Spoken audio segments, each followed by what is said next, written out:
নমস্কার বন্ধুরা, আমি দেখো এখন ডাঙাতে গাছের গোড়ায় সার দেব, তাই আমি ঘাসগুলোকে পরিষ্কার করে নিচ্ছি। গাছের গোড়ায় ছোট ছোট ঘাস হয়েছে, এগুলোকে পরিষ্কার করেই আমি তারপরে সারটা দেবো, না হলে আর সারগুলো এই গাছেই টেনে নেবে, তাহলে আর আমার এই বেগুন গাছে আর সার যাবে না। তাই আমি একটু ভালো করেই পরিষ্কার করে নিচ্ছি, নিয়ে একে আমি গোড়াতে সার দেবো। সার না দিলে তো গাছের গ্রোথ বাড়বে না, সার গাছের খাবার তো দিতেই হবে।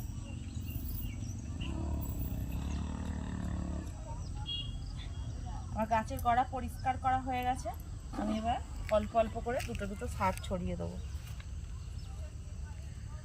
দিয়ে আর হালকা করে আমি মাটিগুলোকে একটু কড়াতে দিয়ে দেবো। দেখো বন্ধুরা, আমার গাছের গোড়াতে সার দিয়ে দিয়েছি,